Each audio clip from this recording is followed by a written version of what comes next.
Hello friends, welcome to Pavithra life style. இன்னைக்கு restaurant style ஹோட்டல்லலாம் கிடைக்கிற மாதிரி சப்பாத்திக்கு, தோசை, இட்லிக்கெலாம் தொட்டு சாப்பிட்ற மாதிரி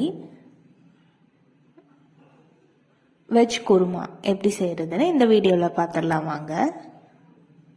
அதுக்கு குக்கரில் 2 டேபிள் ஸ்பூன் ஆயில், அப்புறம் பிரிஞ்சி இலை, 3 துண்டு பட்டை, 3 கிராம்பு, 1 ஏலக்காய், கொஞ்சோண்டு கல்பாசி, இது எல்லாத்தையும் போட்டு பொரிஞ்சதும் ஒரு மீடியம் சைஸ் வெங்காயம் ஸ்லைஸாக கட் பண்ணி வச்சுருக்கேன், அதையும் ஆட் பண்ணிக்கலாம்.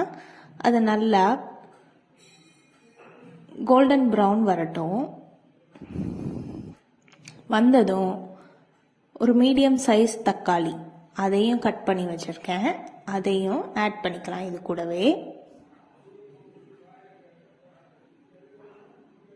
தக்காளி லைட்டாக வதங்கினா போதும், ஏன்னா நம்ம குக்கரில் தான் வேக வைக்க போகிறோம், அதுக்காக லைட்டாக வெந்தாலே போதும். அப்புறம் உங்களுக்கு பிடிச்ச வெஜ்ஜீஸ்லாம் ஆட் பண்ணிக்கலாம். நான் இன்னைக்கு கேரட், பீன்ஸ், உருளைக்கிழங்கு மட்டும் ஆட் பண்ணியிருக்கேன். நீங்கள் வேணும்னா காலிஃப்ளவர், பட்டாணி எது வேணால் ஆட் பண்ணிக்கலாம். ஆட் பண்ணிவிட்டு உப்பு, இஞ்சி பூண்டு பேஸ்ட் ஆட் பண்ணி அதையும் நல்லா வதக்கிக்கலாம். இது கூடவே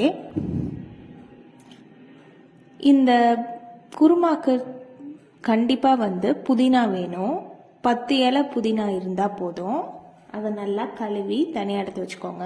கொத்தமல்லியும் கொஞ்சமாக கழுவி அதையும் தனியாக எடுத்து வச்சுக்கலாம். இது நல்லா வதங்கினதும்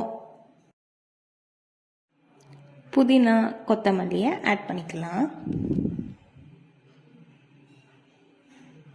அது நல்லா வதங்கினதும் 2 டேபிள் ஸ்பூன் குழம்பு மிளகாத்தூள் ஆட் பண்ணியிருக்கேன். உங்ககிட்ட குழம்பு மிளகாத்தூள் இல்லைன்னா 1 table spoon red chilli powder, 1 table spoon coriander powder, 1/2 teaspoon சீரகத்தூள், இது எல்லாத்தையும் ஆட் பண்ணிவிட்டு நல்லா வதக்கி விட்டுருங்க. அதுக்கப்புறம் இந்த கிரேவிக்கு ஏற்ற அளவுக்கு தண்ணி ஆட் பண்ணிக்கோங்க. நான் மிக்ஸி ஜார் கழுவி தண்ணி ஊற்றிட்டு சின்ன கிளாஸ்க்கு 1 கிளாஸ் தண்ணி ஊற்றிருக்கேன்.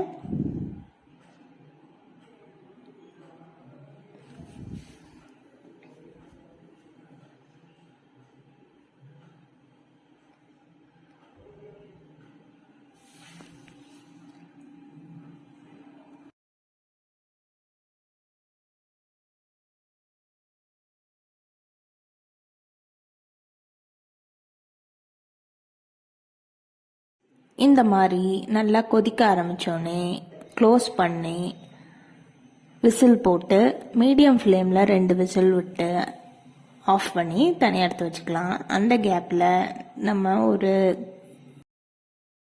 மிக்ஸி ஜாரில் 3 பீஸ் தேங்காய், 4 முந்திரி, 1/2 டீஸ்பூன் கசகசாவை 10 நிமிஷம் ஊற வச்சுருக்கேன் தண்ணியில், அதையும் ஆட் பண்ணி நல்லா பேஸ்ட் மாதிரி அரைச்சி எடுத்து வச்சுக்கலாம்.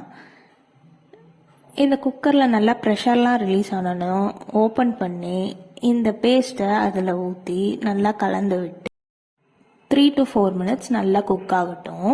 அதுக்கப்புறம் சிம்மில் போட்டு எண்ணெய் பிரிஞ்சு வந்ததும் ஆஃப் பண்ணிட்டோன்னா இந்த மாதிரி டேஸ்டான hotel style veg kurma ready ஆகிடும். இதை நம்ம ஒரு சர்விங் பவுலில் மாற்றி சர்வ் பண்ணிக்கலாம். சப்பாத்தி, பூரி, இட்லி, தோசை, இடியாப்பம் அதுக்கெல்லாம் நல்ல காம்பினேஷனாக இருக்கும். நீங்களும் ட்ரை பண்ணி பார்த்துட்டு கமெண்ட்டில் எப்படி இருந்ததுன்னு சொல்லுங்கள். இப்போ தான் நம்ம சேனலை ஃபஸ்ட் டைம் பார்க்குறீங்கன்னா மறக்காமல் சப்ஸ்கிரைப் பண்ணிடுங்க. பாய் பாய். நெக்ஸ்ட் வீடியோவில் உங்களை பார்க்குறேன்.